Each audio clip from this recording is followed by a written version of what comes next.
तो बीजेपी का मंथन है, हार की टेंशन है। एक तरफ लोकसभा चुनाव में जीत और दूसरी तरफ उपचुनाव में हार। कार्य समिति की बैठक। लोकसभा चुनाव में मिली जीत को लेकर वैसे यह मंथन था, मगर मंगलौर और बद्रीनाथ में मिली हार का गम भी था। लोकसभा चुनाव में काम करने वाले कार्यकर्ताओं को बीजेपी ने सम्मानित करने का कार्यक्रम रखा। इस कार्यक्रम में प्रदेश भर के 1350 कार्यकर्ता शामिल हुए लगभग। मगर इस मंथन से अमृत निकला या फिर विष, सवाल यह भी बड़ा है। सीएम धामी के साथ साथ तमाम दिग्गज मंच पर दिखाई दिए और सब कार्यकर्ताओं में जोश भरते हुए दिखाई दिए, क्योंकि उपचुनाव में मिली हार को लेकर अब बीजेपी के घर के भीतर भी इसी बात को लेकर टेंशन है कि आखिरकार यह हुआ तो हुआ क्यों। आज इसी मुद्दे पर करेंगे चर्चा। हमारे साथ जुड़ेंगे मेहमान, लेकिन पहले एक रिपोर्ट आपको दिखाते हैं, फिर सीधा रुख करेंगे अपने मेहमानों की तरफ। उत्तराखंड बीजेपी अब उपचुनाव में मिली हार के बाद एक्शन मोड में नजर आ रही है। भाजपा प्रदेश कार्य समिति की देहरादून में बैठक हुई, जिसमें पार्टी के प्रदेश के सभी पदाधिकारी शामिल हुए। सीएम धामी, प्रदेश अध्यक्ष महेंद्र भट्ट, प्रभारी दुष्यंत कुमार गौतम और केंद्रीय मंत्री मनोहर लाल खट्टर जैसे कई दिग्गजों ने कार्यकर्ताओं का मनोबल बढ़ाया। बीजेपी प्रदेश कार्य समिति में जहां कई राजनीतिक प्रस्ताव पास हुए, तो साथ ही उपचुनाव में मिली हार की समीक्षा भी की गई। दरअसल लोकसभा चुनाव के बाद बीजेपी अपने को नए कलेवर और नए जोश के साथ आगे बढ़ाने का काम कर रही है, मगर मंगलौर और बद्रीनाथ में हुई हार बीजेपी को रह कर तड़पा रही है। पूरे देश के अंदर तीसरी बार आदरणीय प्रधानमंत्री मोदी जी के नेतृत्व में फिर से एनडीए और भाजपा की सरकार बनी है। मोदी जी तीसरी बार देश के प्रधानमंत्री बने हैं। उत्तराखंड से भी 5 लोकसभा सीटें भारी अंतर से यहाँ से जीतकर गई। सभी कार्यकर्ताओं का धन्यवाद, जनता का धन्यवाद है। और आगे की जो योजनाएं हैं, संगठन की होने वाले कार्यक्रम हैं, हमारे सारे कार्यकर्ता यहाँ से जोश का मंत्र लेकर जाएंगे, उत्साह का मंत्र लेकर जाएंगे। हमारा लक्ष्य है पार्टी का जनता से जुड़े रहना, जनता की समस्याओं को सरकार तक पहुंचाना ही संगठन का काम। और एक आप देखते हैं, हम लोग बहुत गंभीरता से संगठन का काम करते हैं और ये ऐसी पार्टी जिसमें संगठन ज्यादा मजबूत है सरकार। देखिए, भारतीय जनता पार्टी की यही कार्य पद्धति है कि हम लगातार जो है अपने कार्यकर्ताओं से, पदाधिकारियों से चर्चा करते रहते हैं। प्रदेश के जितने हमारे पदाधिकारी हैं उनके साथ बैठते हैं और आने वाले समय में और क्या बेहतर किया जा सकता है। अभी ये निकाय चुनाव है, पंचायत चुनाव है, उनमें कैसे आगे बढ़ाया जा सकता है, बीजेपी को कैसे जीता जा सकता है। और समीक्षा भी करी जाएगी कि क्यों जो 2 चुनाव हुए हैं उसमें ऐसे परिणाम आए हैं। तो ये भारतीय जनता पार्टी की कार्यप्रणाली है और इसी से हम आगे बढ़ते हैं। तो वहीं दूसरी तरफ कांग्रेस बीजेपी के इस मंथन और चिंतन पर तंज कस रही है। मंगलौर और बद्रीनाथ की हार के बहाने कांग्रेस बीजेपी पर निशाने साध रही है। ये उनका अपनी पार्टी का अंदरूनी मैटर कहना नहीं चाहिए, परंतु जोश भरने के लिए मीटिंग करने से अच्छा था कि अपने कैडर को वोट देते, टिकट देते। ये तो बीजेपी के हाईकमान कह लूँ या गौतम साहब कह दूँ या भट्ट जी कह दूँ, इन लोगों ने 2 उपचुनावों में दोनों में बीजेपी के कैडर को वोट नहीं दिया, टिकट नहीं दिया।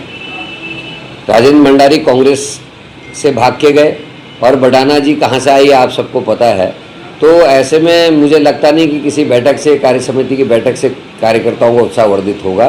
केवल सत्ता पाना, किसी भी कीमत पर पाना उद्देश्य किसी कर्मठ और आइडियोलॉजी वाले आदमी के लिए जरूरी नहीं होता।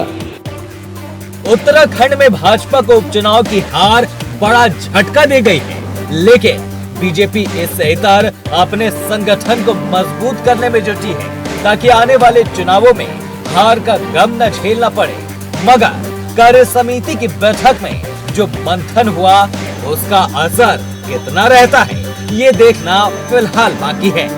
देहरादून से अभय कैंतुरा की रिपोर्ट। तो बीजेपी का मंथन, हार की टेंशन। सीधा रुख कर रहे हैं अपने मेहमानों की तरफ। आपको बता दें आज हमारे साथ जो मेहमान इस कार्यक्रम का हिस्सा है वो तीनों आपकी स्क्रीन पर है। हमारे साथ कमलेश उनियाल जी हैं, बीजेपी के चेहरे हैं। हमारे साथ आशीष नोटियाल जी हैं, कांग्रेस के चेहरे हैं। वरिष्ठ पत्रकार नीरज कोहली जी हमारे साथ इस कार्यक्रम का हिस्सा बन गए हैं। आप सभी का बहुत बहुत स्वागत है। सबसे पहले मैं कमलेश जी आप ही से इस चर्चा की शुरुआत करूंगा। तो मंथन हुआ, मंथन में तो अमृत भी निकलता और विष भी, तो विष किसने पिया? देखिए भारतीय जनता पार्टी की जो हमारी आज राष्ट्रीय विस्तार राष्ट्रीय कार्यकारिणी थी, इसके अंदर पूरे प्रदेश से जो हमारे कार्यकर्ता हैं, मंडल से लेकर के जिला और जिले से लेकर के प्रदेश के सभी मौजूद थे। और जब भी, क्योंकि भारतीय जनता पार्टी निरंतर कार्य करने वाली एक पार्टी है और यहाँ कार्यकर्ताओं का निर्माण भी किया जाता है, तो आज हमारे बीच में जितने भी स्पोर्ट पर्सन आए हैं, चाहे मनोहर लाल जी आए हैं, तो हमारे दुष्यंत कुमार गौतम जी ने भी अपनी पूर्ण बात रखी। और आज कार्यकर्ताओं के अंदर पुनः एक जोश पूर्व की भांति दोबारा किया गया। और जो हम 5 सीटें, जो 5 कमल उत्तराखंड के झोली, उत्तराखंड से हमने नरेंद्र मोदी जी को केंद्र में भारतीय जनता पार्टी की सरकार बनाने के लिए दिए हैं, उसके लिए सभी कार्यकर्ताओं का अभिनंदन और स्वागत किया गया। और आगे में जितने भी हुआ क्या? देखिए हार जीत तो एक अलग पहलू है, और जब रण में हम जाते हैं तो उसके ये सोचकर नहीं जाते कि भाई जीतेंगे या हारेंगे। हमारा उद्देश्य ये होता है कि जितना ज़्यादा से ज़्यादा जो केंद्र सरकार नहीं, बीजेपी, राज्य सरकार, सर बीजेपी तो इसी लक्ष्य के साथ जाती है कि हमें चुनाव जीतना है। बिल्कुल आप कह रहे हो कि हम इस लक्ष्य के साथ नहीं जाते कि हम चुनाव जीते या हारे, एक अलग विषय है। लेकिन मंगलोर की हार तक तो बात सीमित थी, लेकिन बद्रीनाथ भी हार गया, कोई चिंतन नहीं हुआ। बोलते हैं कि दोनों हमारी सीटों में कोई फर्क नहीं पड़ा। दोनों में पहले हमारे यहाँ विधायक नहीं थे, ना बद्रीनाथ में और ना मंगलौर में हमारी बहुत अच्छी जीत हुई है, बहुत अच्छी स्थिति हमारी। मतलब बद्रीनाथ की हार का कोई गम नहीं आपको? बद्रीनाथ की स्थिति यह है कि उसका कहीं ना कहीं एक आकलन करेंगे, जो कमियां हैं उसको पूर्ण करेंगे। और 2023-24 कमी तो बात ठीक है। क्या 8,000 वोटों से आप ये कह रहे हैं कि हमने जीत का जश्न तो मनाया, लेकिन हार पर चिंतन भी तो जरूरी है ना कमलेश जी? मैं इसलिए ये बात कह रहा हूं कि जनता ने एक तो जनादेश दिया, ना तो दल बदल मंजूर है और ना ही पैराशूट कैंडिडेट मंजूर है, कि नहीं? लोकसभा 2024 के चुनाव में हम 8,000 वोटों से आगे थे। स्थिति क्या है, परिस्थिति क्या है, वो कार्यकर्ताओं की जो वोट परसेंटेज है, कई चीज़ें उसमें आकलन करने वाली स्थिति है। और आज भी भारतीय जनता पार्टी के जो हमारे कार्यकर्ता हैं, चाहे वो देवतिला कार्यकर्ता हैं, चाहे बद्रीनाथ के हो, चाहे मंगलोर के हैं, और मंगलोर की स्थिति भी आप देखिए ना, आप ये देखिए, हम आज वहाँ 40,000 वोटों से और करीब 400, मात्र 400-550 वोटों से हारे हैं। जो हम कि तीसरे स्थान पर रहते थे, आज हम वहाँ दूसरे स्थान पर आए। नहीं सर, वो कई फैक्टर है, उसमें कई फैक्टर है, उसमें अलग तरह का प्रभाव भी था, कई फैक्टर थे उसमें। नहीं, जो ये उनके भड़ाना जी की काबिलियत तो कौन नहीं जानता सर, आपके बड़े नेता ज्यादा जानते हैं, उन्होंने तो खैर उस विषय में भी आएंगे। लेकिन खैर नोटियाल जी देख रहे हैं आप, ये है बीजेपी संगठन, हार हो जीत हो लेकिन समीक्षा होती है। और एक आपका संगठन माशाअल्लाह, मतलब है प्रदेश प्रभारी जुड़ते हैं जूम से। बोले क्या हुआ, नोटियाल जी के साथ जूम पे है, मीटिंग पे, जूम पे मीटिंग होती है। नहीं नोटियाल जी मीटिंग में सेम बात कही थी और सेम बात मैंने भी कही थी जो आप कह रहे हैं। निश्चित देखिए, मैंने कहा था प्रभारी हमारे साथ बिल्कुल कांटेक्ट में है और जूम मीटिंग के थ्रू हमारी कांटेक्ट हुआ, और आज आप देख रहे हैं हम जीते भी हैं। अगर प्रभारी का इन्वॉल्वमेंट नहीं होता, पार्टी के सारे नेता एक साथ खड़े ना होते, तो हम ना जीतते। अभी हमारे भाई साहब उनियाल जी मंगलौर की बात कर रहे थे। हाँ। मंगलौर के अंदर क्या हुआ ये सबने देखा, किस तरह से उत्तराखंड जैसे शांतवादियों में बाहर से गुंडों को लाकर चुनाव लड़ाया गया, और वहां किस तरह गोलियां चली। जैसे एक पिक्चरों में जब हम देखा करते थे कि गुंडा आता है और बूथ कैप्चर कर लेता है, इस तरीके के काम वहां किए गए। वहां बूथ कैप्चर किए गए इनके द्वारा, गोलियां चलाई गई जब लोग भाग गए। मंगलौर में था वहाँ, गोलियां जी आप वहाँ नहीं थे, मैं वहाँ था। आप कह रहे हैं मंगलौर में, मैं वहाँ था और मंगलौर के अंदर जो गोलियां चलाई और गुंडागर्दी की है, तो किसके बीच में झगड़ा हुआ है मंगलौर की स्थिति पर देखा जाए, उसकी भी समीक्षा होगी, दोषियों के खिलाफ कार्रवाई होगी। करो, हम चाहते हैं और वो सीसीटीवी कैमरे खुलने चाहिए जब गोलियां चली वहाँ पे, किसने गोलियां आप ये बताइए, जब मंगलौर की स्थिति है, क्या बाहर के लोग, अगर कांग्रेस के बाहर के लोग वहाँ जाएंगे जो विधानसभा के हैं ही नहीं। नहीं कमलेश जी ऐसा नहीं, कमलेश जी बाहरी, एक मिनट नोटियाल जी रुकिए, नोटियाल जी ऑडियो में दिक्कत आ रही है आपकी, एक मिनट रुकिए ना। बाहरी और अंदर वाली बात ही नहीं कुछ सर, ऐसे तो ब्लैक स्कॉर्पियो घूम रही थी हरियाणा नंबर की, और 100 में से 90 लोग फरीदाबाद के थे वहां घूमने वाले। अब वो पर्यटक बन के थोड़ी ना आए थे सर, एक दिन तो वो एक अलग एक दिन पूर्व शांतिपूर्ण चुनाव से एक दिन पूर्व शांतिपूर्ण चुनाव आचार संहिता का पालन करते हुए हमारे जो कार्यकर्ता, प्रवासी कार्यकर्ता गए थे, वो अपनी वापस आ गए। उसी के बाद कांग्रेस के कार्यकर्ता, नोटियाल जी ने मेरे प्रश्न का उत्तर नहीं दिया। नीरज जी का ऑडियो आएगा और नोटियाल जी का ऑडियो चेक करिए प्लीज, नीरज जी का ऑडियो रहेगा। मैंने उनसे पूछा, ये हार और जीत के बारे भी समीक्षा करते हैं, मंथन करते हैं, बड़े बड़े नेता दिल्ली से पहुंच जाएंगे देहरादून, लेकिन नोटियाल जी की पार्टी ऐसी है, हारे या जीते कोई फर्क नहीं पड़ता सेहत पर, बोले गड्डी तो यूं ही चलेगी। नहीं नीरज जी, अब इस समीक्षा के क्या मायने निकालें? नहीं, ये आप भारतीय जनता पार्टी की प्रदेश कार्य समिति की बैठक बात कर रहे हैं? जी कोहली जी, देखें, ये बैठक तो पहले से प्रस्तावित थी, लेकिन अब बैठक जब हुई तो बहुत सारा प्रदेश के अंदर सियासी समीकरण बदल गया। अभी 5 पार्लियामेंट सीटों की जीतने की बात तो कर रहे हैं, हाँ। और कार्यकर्ताओं का आभार भी व्यक्त कर रहे हैं, धन्यवाद भी व्यक्त कर रहे हैं, लेकिन बात उसकी नहीं हो रही कि जो 2 उपचुनाव एक साथ हार गए। आप मंगलौर का किला पूरी ताकत लगाने के बाद भी नहीं भेज पाए और बद्रीनाथ भी आपने गवा दिया। तो आप कह रहे कि होने के लिए हमारे पास कुछ नहीं था, कि दोनों सीटें 2022 में आपके पास नहीं थी, लेकिन पाने के लिए तो आपके पास बहुत कुछ था ना, क्योंकि अभी तक तो आपने कोई चुनाव लूज ही नहीं करा। धामी जी के मुख्यमंत्री बनने के बाद उनकी लीडरशिप में, चाहे वो विधानसभा के चुनाव हो, चाहे वो पार्लियामेंट का चुनाव हो, या इन बिटवीन जो भी उपचुनाव हुए हो, आपने सारे चुनाव जीते हैं। कांग्रेस तो जीत के लिए तरसती रही है, इस जीत ने कांग्रेस को संजीवनी दे दी, लेकिन आपकी 700 दाव पे लगी हुई थी ना, जो आपकी परफॉर्मेंस थी वो आपकी दाव पे लगी हुई थी। भाई ऐसा क्या हो गया एकदम कि 35 दिन पहले जो जीत का गुलाल आपके चेहरों पे लगा हुआ था, उसका रंग भी नहीं उतरा और आपको हार का मुंह देखना पड़ गया दोनों सीटों पर, है ना। और ये भी एक मिथक बन गया कि आज तक प्रदेश के अंदर सत्तारूढ़ दल ने कोई भी उपचुनाव नहीं लूज किया, वो मिथक भी टूट गया। तो सवाल तो खड़ा होता है, और निश्चित ये कहे न कहे, क्योंकि ये तो देखो अपनी पार्टी को डिफेंड करेंगे। जो मेरी जानकारी है, जो मेरे सोर्स है, आज प्रदेश कार्य समिति में हार की समीक्षा भी हुई और पंचायत और निकाय चुनाव पर बात भी हुई, और सबसे बड़ा सवाल यह है कि केदारनाथ का जो चुनाव आने वाला है उस पर भी बात हुई कि वो भी एक बड़ी चुनौती है, क्योंकि एक आपने देखा होगा 2 दिन में जो इस तरीके का पूरे देश में परसेप्शन बन गया कि अयोध्या लूज कर दिया, बद्रीनाथ लूज कर दिया, और एक विपक्ष ने एक ऐसा नैरेटिव बना दिया कि अब केदारनाथ की बारी है। तो भारतीय जनता पार्टी के लिए आने वाले दिनों में एक बड़ी चुनौती है। इन सब बातों पर समीक्षा हुई, बड़ी गहनता से बात भी हुई, और कुछ नेताओं ने, मेरा सोर्स ये कहता है, कुछ बड़े सीनियर लीडर्स ने ये सवाल भी उठाया कि हमने तो पहले ही सचेत कर दिया था कि बद्रीनाथ इतना आसान नहीं है हमारे लिए, लेकिन उसके बावजूद भी लूज कर गए। नहीं, बद्रीनाथ हो या फिर मंगलौर हो, ये दोनों ही चुनाव ने कहीं ना कहीं बीजेपी को भी अंदर से झकझोरने को मजबूर कर दिया। लेकिन तब भी कमलेश जी एक बात मैं जानना चाह रहा था सर, पहले अयोध्या फिर बद्रीनाथ, बात यहां तक तो ठीक थी, लेकिन अब तीसरा एक और मामला आ रहा है, केदारनाथ का चुनाव। देखिए, पहले तो मैं तो एक आपके संज्ञान में, अयोध्या कोई हमारी लोकसभा की सीट नहीं है, नहीं फैजाबाद सीट है, लेकिन अयोध्या एक नैरेटिव बन गया ना, सीट से हम लड़े हैं, एक नैरेटिव अयोध्या में हमारे बहुत अच्छी परफॉर्मेंस, अयोध्या के अंदर हमारी, अगर आप आंकड़े देखेंगे, हमारी बहुत अच्छी परफॉर्मेंस रही है। दूसरी बात, आप मंगलौर की बात कर रहे हैं, मंगलौर के अंदर हम लोग 400 मात्र वोटों से हारे हैं। और दूसरी आप बद्रीनाथ की बात करते हो, बद्रीनाथ की अंतर्गत समीक्षा हो गई। भैया इतना बड़ा राजनीतिक दल है, इतना बड़ा चुनाव है, समीक्षा तो 2024 में जो चुनाव जीते भंडारी जी, जनता ने उन्होंने आपकी मोहब्बत में पड़ के अपनी विधायकी कुर्बान की, जनता ने कहा दल बदल कबूल नहीं है, बस बात तो इतनी हुई। हम जनता का फैसला मंजूर है हमें। हाँ। हम तो ये कह रहे हैं कि जो पूरा का पूरे परिप्रेक्ष्य में देखा जाए, पूरे परिप्रेक्ष्य के अंतर्गत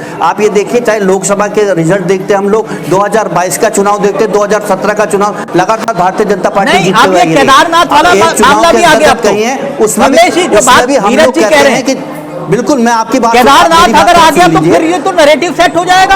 आप अयोध्या भी हार गए, बद्रीनाथ भी हार गए, केदारनाथ हार गए तो फिर लेने के देने पड़ जाएंगे। नहीं, केदारनाथ भी जीतेंगे हम लोग। और हम लोग की जो स्थिति, हम लोग की जो आज कार्य समिति हुई, इसमें कार्यकर्ता, जिन कार्यकर्ताओं की परफॉर्मेंस बहुत बढ़िया थी, उनको हमने नहीं, वहां भी कैंडिडेट को ही टिकट दोगे या फिर बाहर से पैराशूट लेकर आएंगे? पैराशूट की कोई स्थिति है, हमारे जो बोर्ड है उसके हिसाब से तय किया जाता है। हमारे जो आम लोगों की चर्चा होती है, एक पार्टी का अपना एक क्राइटेरिया, अपना तरीका है। नहीं, वो क्राइटेरिया में तो भड़ाना जी बिल्कुल फिट नहीं हो रहे थे। जो क्राइटेरिया आपका, दुनिया का सबसे बड़ा संगठन है, आम कार्यकर्ताओं को जहां मौका मिलता है वहां भड़ाना जी को फरीदाबाद से लाकर आपने चुनाव लड़वाया, तो वो आपके क्राइटेरिया में तो फिट नहीं हो रहे थे ना। देखिए, मैं एक चीज़ आप बोलूँगा, चाहे वो किसी भी कैंडिडेट की बात होती है, हमारा शीर्ष नेतृत्व उसको निर्धारित करता है, हमारे कार्यकर्ता उसमें काम करते हैं। कार्यकर्ताओं का जो ही परफॉर्मेंस है कि 2022 हो चाहे 2017 में हम लगातार जीतते आ रहे हैं। कुछ व्यक्त करना चाह रहे हैं नीरज जी, जल्दी से, आप फिर नौटियाल जी आपके पास आ रहा हूँ। नहीं, मैं तिलक जी आपकी बात हिसाब से जोड़ रहा हूँ कि पार्टी बीजेपी तो पार्टी विद डिफरेंस की बात करती है। जो बात आपने कही कि बीजेपी का अनुशासन, बीजेपी की आइडियोलॉजी, वो सब चीजें जो है वो भड़ाना जी के साथ तो मैच नहीं खाती थी, जो बात आप मैं कह रहा हूँ। और वही बात हुई कि जनता ने पैराशूट कैंडिडेट को नकार दिया और वहां पर दल बदलू को नकार दिया, और दोनों ही बीजेपी के, देखा जाए तो बीजेपी के आइडियोलॉजी के साथ मैच नहीं खाते कई थे। नेताओं की यूएसपी भी होती है कोहली साहब। ये जो राजेंद्र भंडारी है, उनकी यूएसपी है दल बदलना, मतलब कि जहां सत्ता वहां भाग जाओ, कोई दिक्कत नहीं। भाई, जो व्यक्ति निर्दलीय चुनाव लड़के चुनाव जीता हो, कांग्रेस से टिकट मांग रहा हो, उसको चुनाव में जनता ने जिता दिया, तो आप खंडूरी जी को समर्थन दे दीजिए सत्ता के लिए, इसमें क्या जाता है। और फिर कांग्रेस की सत्ता आई तो कांग्रेस के पास आ गए, बीजेपी की सत्ता आई तो बोले विधायक की कुर्बान। भले ही राजनीतिक गुरु फोन मिलाते रहे, जब वो गए इनके राजनीतिक गुरु फोन मिलाते रहे, लेकिन फोन नहीं उठाया इन्होंने। अब विधायकी से भी गए मोहब्बत में पड़ के। खैर, नौटियाल जी, जो बात नीरज जी कह रहे हैं और जो बात कमलेश जी कह रहे हैं, चलिए मैं मानता हूं मंथन, लेकिन एक छोटा सा, क्योंकि मेरे को आइडिया नहीं है, ये आपकी जो नई कार्यकारिणी का गठन होना था वो हो गया नौटियाल जी?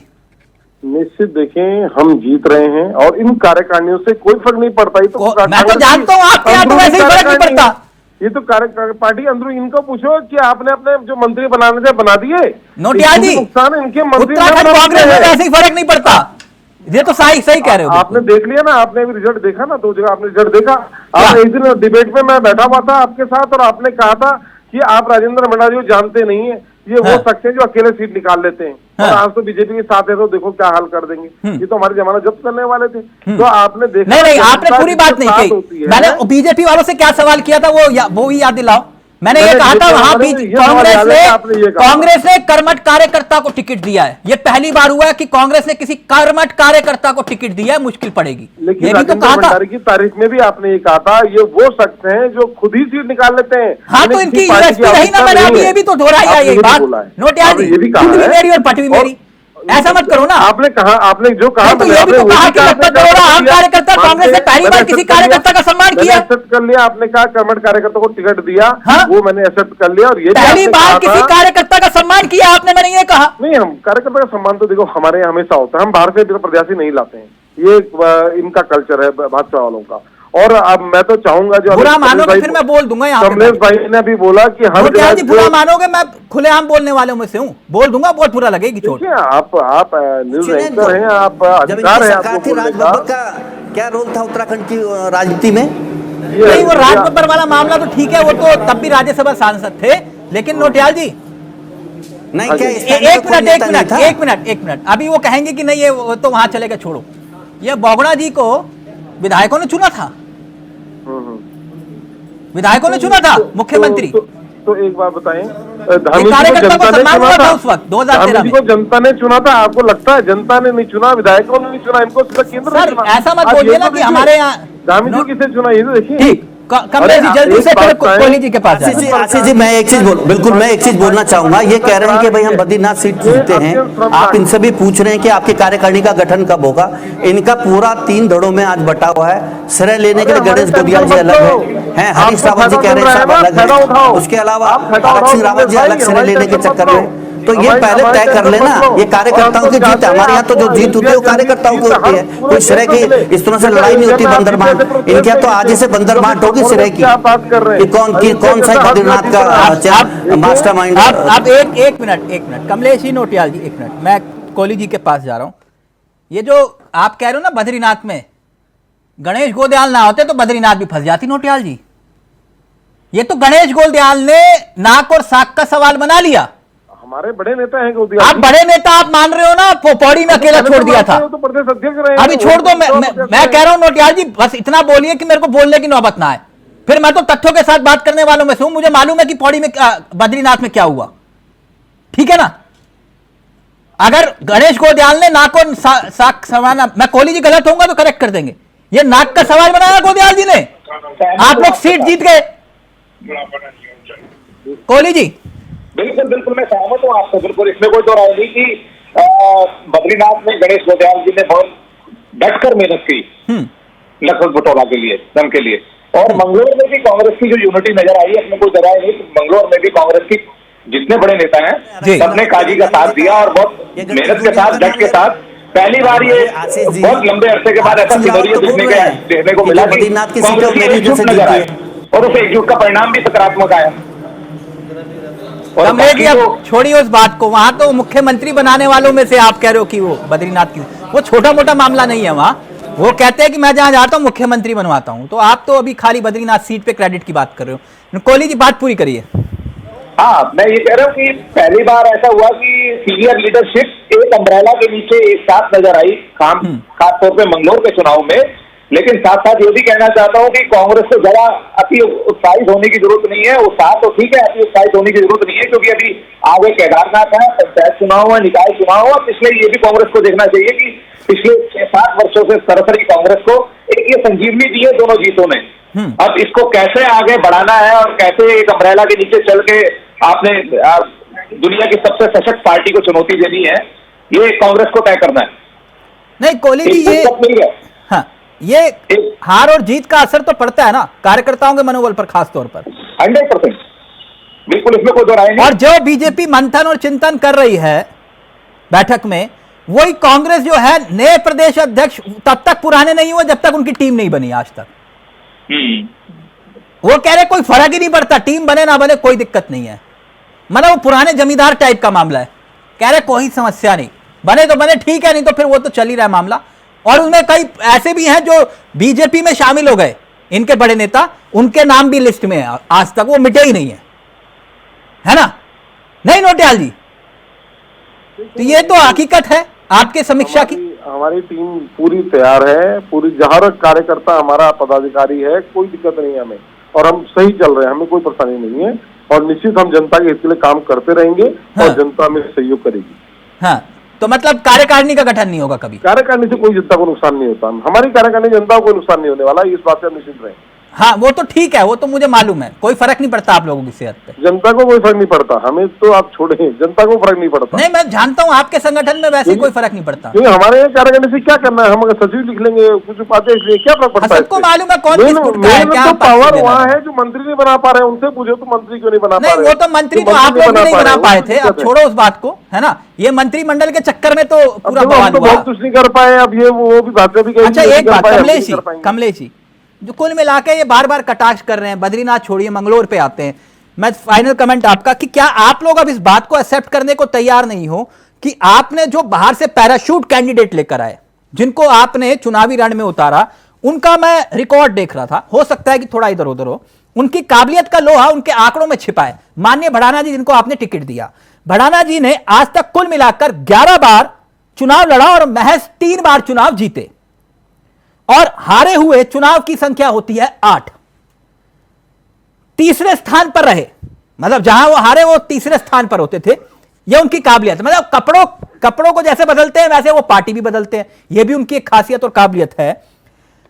लेकिन ये विषय जो है, क्योंकि वो उनसे पूछा पब्लिक ने कि जैसे एमएलए की फुल फॉर्म बताओ, बोले नहीं बताता।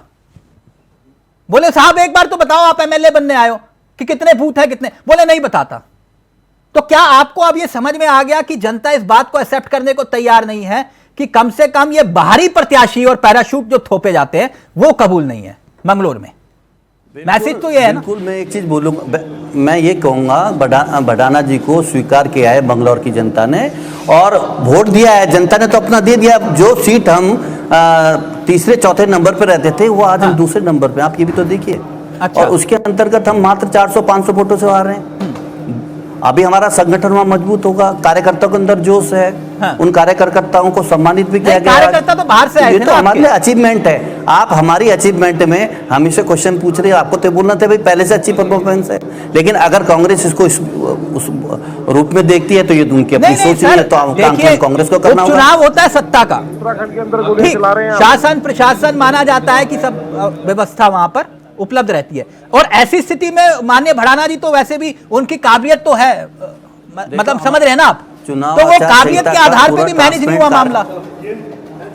मैं आपके लिए बोल रहा हूँ, जो ट्रांसपेरेंट के तरीके से जो हमारी चुनाव आचार संहिता है उसका पालन किया गया है, और पूरी किसी भी मशीनरी का दुरुपयोग नहीं किया गया है। सब चीज़ें सुचारू रूप से चली हैं। एक सामान्य चुनाव था, लेकिन अब इस चीज़ को ये माना जाए कि साहब जो सत्ता दल पार्टी है उसी का ही विधायक जीत के आता, ये वो भी तो आपने देखना चाहिए। अभी तक इसका मतलब हमारी पार्टी की कहीं ना कहीं हमारी सरकार की क्वालिटी है। हाँ, ये भी काबिलियत है, देख रहे हैं सत्ता का कोहली साहब फाइनल कमेंट करके वो ये कह रहे हैं ये हमारी क्वालिटी है। पहली बार उपचुनाव हमारे, ये भी हमारे उसमें क्रेडिट में जाना चाहिए। देखो उन्होंने तिलक भाई अपनी उपलब्धि अपने आप ही बता दी। उन्होंने कहा हम तीसरे से दूसरे नंबर पे तो आ गए मंगलोर में, ये हमारा अचीवमेंट है। नहीं तो आज तक तो हम तीसरे नंबर पे थे, यानी कि आने वाले दिनों में एक संभावना बन गई कि हम ये सीट जीत भी सकते हैं। और बाकी तो आपने बता दिया कि भाई यहाँ कैंडिडेट की काबिलियत का पैमाना जो है, योग्यता और काबिलियत का पैमाना कुछ और ही है। आपकी और हमारी नजर में कुछ और है, लेकिन पार्टियों की नजर में कुछ और है। नहीं वो बोले बहुत जबरदस्त चुनाव लड़ा भडाना जी ने, बहुत जबरदस्त। कमलेश जी देखिए मुस्कुरा रहे हैं, लेकिन अंदर ही अंदर इस बात की पीड़ा जरूर होगी उन आम कार्यकर्ताओं को जिनके हक को मारा गया। कार्यकर्ताओं को कोई पीड़ा नहीं। कमलेश जी आप यहाँ पर बैठ के बोल सकते हैं, लेकिन जिनके हक को मारा गया उनसे जरा पूछिए। आप दुनिया का सबसे बड़ा संगठन है, उनके हक को चोट तो पहुंची। अगर कार्यकर्ताओं का हक को मारा जाता तो वहां के परिणाम ये होते हैं, आप देखिए ना। कमलेश जी इसी उत्तराखंड में हमने 4 वोट से प्रत्याशी को जीतते हुए देखा है, 4 वोट से। मंत्री हैं आपकी सरकार में इस वक्त, वो आपकी सरकार में मंत्री हैं, कांग्रेस के नेता हुआ करते थे, 4 वोट से चुनाव जीते थे और हारे थे, माफ करिए। और उनको हराने वाला एक युवा चेहरा हुआ करता था, ठीक, यूकेडी का। मैं नरेंद्र नगर सीट की बात कर रहा हूं। महज 4 वोट से सुबोध उनियाल चुनाव हारे। याद आया आप लोगों को? तो ये उत्तराखंड है। थैंक यू सो मच, बहुत बहुत शुक्रिया आशीष जी, कोहली जी और कमलेश जी, आप सभी का बहुत बहुत शुक्रिया। तो बीजेपी का मंथन, हार की टेंशन। फिलहाल मुझे दीजिए इजाजत। नमस्कार, जय हिंद, जय भारत, जय उत्तराखंड।